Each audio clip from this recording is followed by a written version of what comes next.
Magandang umaga po mga kagala. Nandito po tayo ngayon. Nandito pa rin po tayo sa Mercedes Eastern Samar sa Bubon. At titingnan po natin ang proseso ng paggawa ng kopra ngayon. Nandito po, katabi po natin ngayon si Igoy. Igoy. Tama ba pa nga? Igoy. Ay, pwede mo malaman mo, baka mamaya mali, mali ang bigay kong pangalan. Si Rodrigo Bantilan. Anong tawag sa iyo dito? Igoy. Igoy, si Igoy. Pwede mo pakita mo sa amin kung paano ginagawa ang pagkopra. Ano yung una natin gagawin ngayon? Magbabalat ng nyog. Anong tawag dito sa pagbabalat ng nyog? Magbubunot. Magbubunot tayo. Papakita po niya. Ipapakita niya po sa atin kung ang unang proseso ng paggawa ng kopra. Pwede mo ba pakita sa amin? Pagyakan natin. Primero. Kadua. Kopla ka puksi. Ayan. Ito yung po unang binalatan.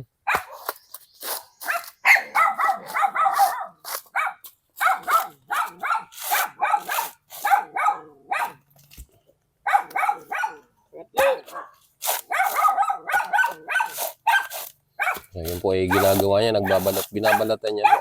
Napakabilis pa ng ganitong klase ng pagbabalat. Tatlo lang. Tatlo lang puksi. May tatlo lang daw. Ayan. So yun, ilan na natapos natin? Yung 4. Pagkatapos, anong gagawin natin dyan? So, hinahati po yun nyog, hinahati. Anong tawag dito sa paghahati ng nyog? Babagtakon. Binabagtak. Bagtak daw po ang tawag po doon yan. Bago bagtakin, ano pong unang ginagawa? Binibilang po ba yan? Oo. Bakit kailangan bilangin? Para ano yung may-ari. Malaman kung ilang piraso. So, kailangan bilangin para malaman ng may-ari kung ilang piraso. Sige. Tapos, sige, tingnan, ganyan po ginagawa. Pag binabagtak, hinahati po yun yung. Ayan po. Ayan. Ayan po. So, pagkatapos po niyan, ano pong gagawin? Ito po yung mga hinating nyog. Yan po. Tatawag na natin. Anong tawag dito niyan? Ito? Paga. Yung pag-arrange ng ganyan, anong tawag sa ganyan? Kamada. So, kinakamada na po.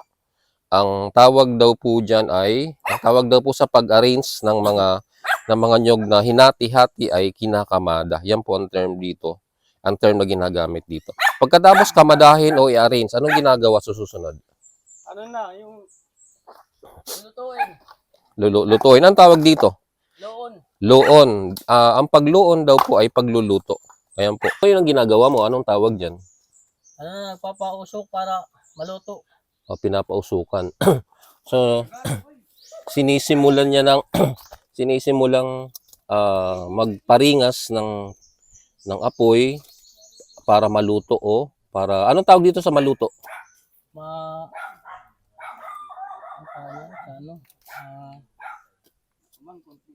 Mahito.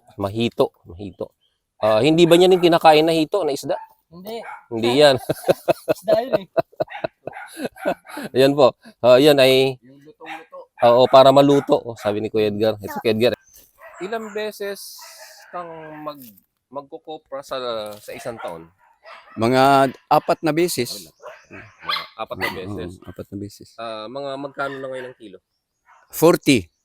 40. Dahil pag kulang ang bunga, nagmamahal yung kilo ng kopra. Ganun Pero pag maraming bunga, yun, nagbababa yung presyo. So parang gasolina rin pag kulang supply. Tumataas ang presyo. Sige, maraming salamat Kuya Edgar. Okay. Thanks very much. Nandito po, balikan po natin si Igoy. Nandito po, nakapagparingas na po siya. Yan po ang ginagamit. Ayan.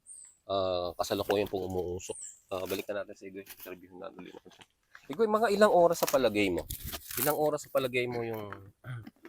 Ilang oras bago maluto ito? Mga 2. So, kailangan ba bantayan lagi ito? Baka masunog. Baka masunog. Sa palagay mo, sa palagay mo sa 2 oras, luto lahat yan o hindi? Luto na yan. Sa lahat. So, wala nang pangalawang... Wala na. Okay. So pagkatapos niyan, anong gagawin? Pag naluto na siya, anong gagawin niya? Tatanggalin na sa ano? Sa Sa- bagol. Sa bao o sa Bao. bagol. Ano yung pantanggal? May pantanggal ba kayo nun? Oh, Anong tawag doon? lukwat. Sa lukwat. So may panlukwat sila. Mamaya pag naglukwat sila, babalikan natin si Igoy dito. Ito. Maraming salamat Igoy. So, Okay, maraming thank you salamat very din. much. Ito po sa paligid makikita po natin. Ito po ay mga baon ng nyog. Ang tawag po dito ay bagol yan. Ito naman po yung balat ng nyog. Yan po. Itong mga to ay, ang tawag po dyan ay bunot. Bunot po ang tawag dito. Yan po ay, ito po, sinusunog po nila yan sa para para maluto itong kopra. Kita nyo po natin, kasalukuyan na po umuusok. Mga sabi ni Igoy, umaabot daw po ito ng 2 oras mamaya. Babalikan natin si Igoy. Pero dito sa paligid, makikita po natin, ang dami pong mga bunot. Yan po. Tambak ng bunot dito yan. Doon. Igoy, ano tawag dito? Ito. Alat. Alat. Ang tawag dito ay alat. Paano ginagamit yan? Sa ano dito sa balikat. Pwede bang i-demo sa amin kung paano ginagamit? Pakita natin kung paano ginagamit. Hindi natin alam kung paano ginagamit yan. Ito ang paggamit niya. Ayan. Ayan, so nilalagay siya sa likod. Tapos pag nilagay sa likod, ano yan? Lalagyan ng nyug. Nilalagay ang nyug sa likod. Hmm. Tapos dadalhin saan dadalhin? Dito sa may paga. Sa paga. Itong lalagyan nito, itong lugar na to, ito po ang tatawag ng paga. Ito ang paga po ay yung lugar kung saan niluluto yung kopra. So, kasalukuyan pong niluluto ni Igoy itong kopra. Itong tingnan po natin, oh. Yan, oh. Umuusok na po. Yan, ganyan po ang pagluluto ng kopra. Nilalagyan ng apoy sa ilalim gamit itong tawag po dito yung mga coconut husk, yung bunot na tawag po dito. Yan po yung ginagawang panggatong. Kasi paano ba kumikita dito sa paggamit ng kopra? Ano Sa sa paggawa ng kopra? yung ano? Paano kumita dito? Ano lang sa ano pag Magkano halimbawa ito? Ilang daan tong? Ilang daan tong? mga 160, 160.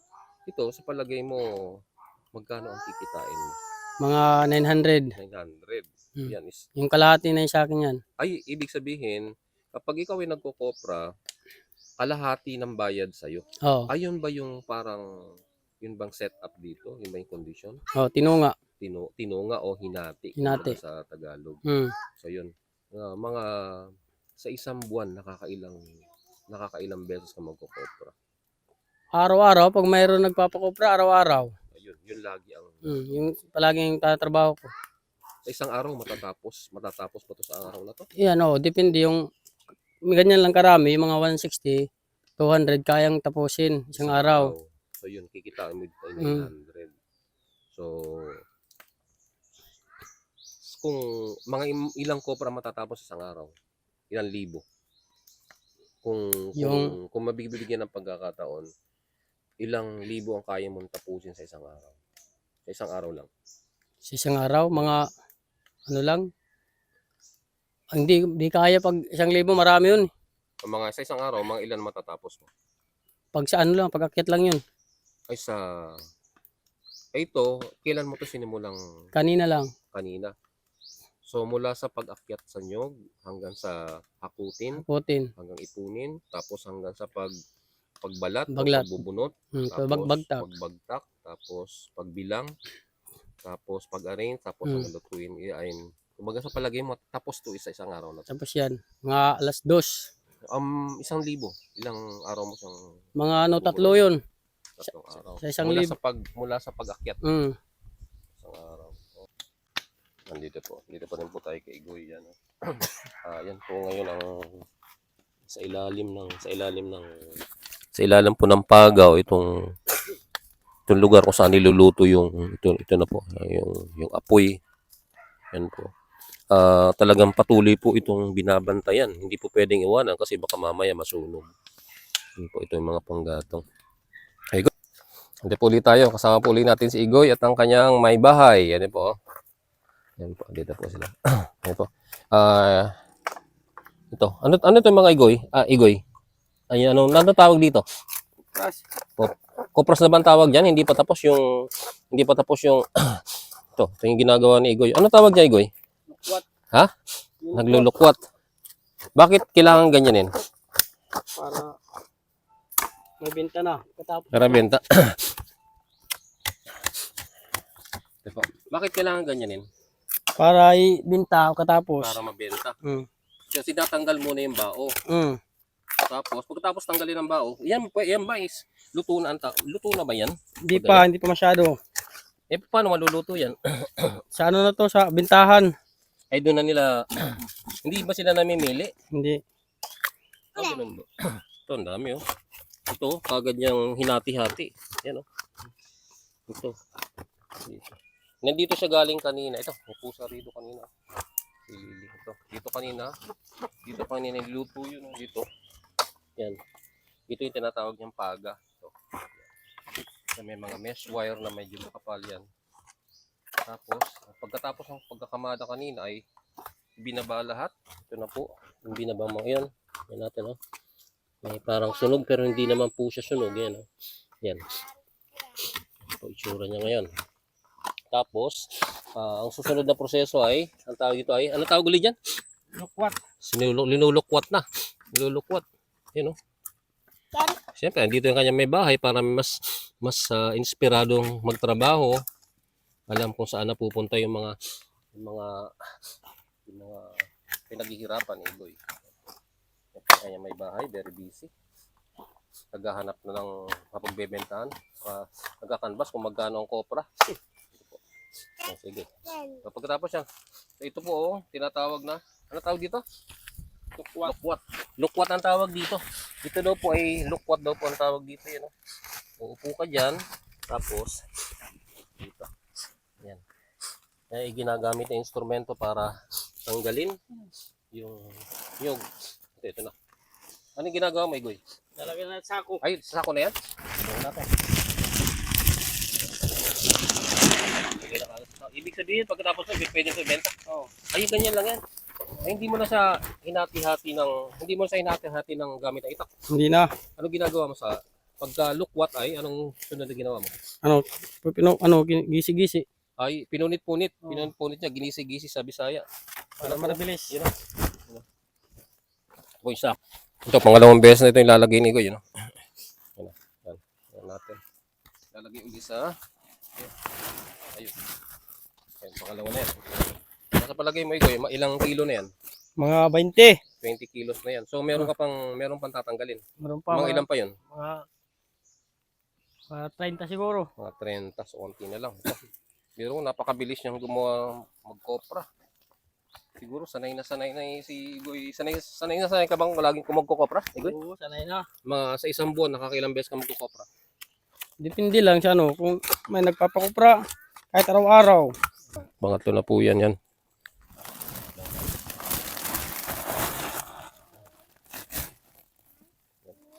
Konti na lang, punong-puno na.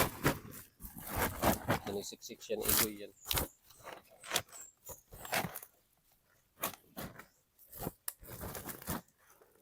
Laki.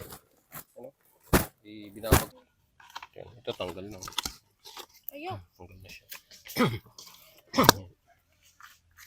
Pero matatanggalin. Pagkatapos po maapo yan o maluunan ang tawag dito ay umaangat na po siya. Tingnan niyo po. Ayan. Ayan. Nakaangat na po sa gilid kaya madali na po siyang tanggalin o lukwatin ang tawag po dito. Ito nga pong isa ito po. Yan. Ito. Yan. Ito natanggal na siya. Tingnan niyo. Yan. Tanggal na siya, di ba? Hindi mo na kailangan lukwatin. Ito. Yan. Tapon na natin ito. Ito, kagaya nito, yan. Nakaangat na siya, kagaya niya. Yan. Mas madali na siya. May iba naman na parang sunog, yan o. Pero okay lang po yan ganyan. Parang sunog. Dito po. Ginagawa, binabayo ni Igoy. Igoy, bakit kailangan bayuin? Para kumas sa sako. Para masiksik. So, ibig sabihin sinisiksik mo yan? Oh. Pwede naman ilagay sa ibang sako. Bakit hindi mo ilagay sa ibang sako? Magmamarami kasi 1 kilo, isang sako. Binabawasan. Mm, So, ang 1 kilo, ang kapag isang sako, 1 kilo. pag isang kilo ang binabawas. Mm. Ano yun? Bakit ba binabawas 1 kilo? Para sa ano yun? Das daw. Yung dust. Mm. Yun pala. Okay, so kailangan talaga is pagkasyahin sa isang sako. Okay, yun pala yun. Mas maraming sako, mas malaki ang bawas. Oh. 2 kilo yan. Ito na po yung pangatlo.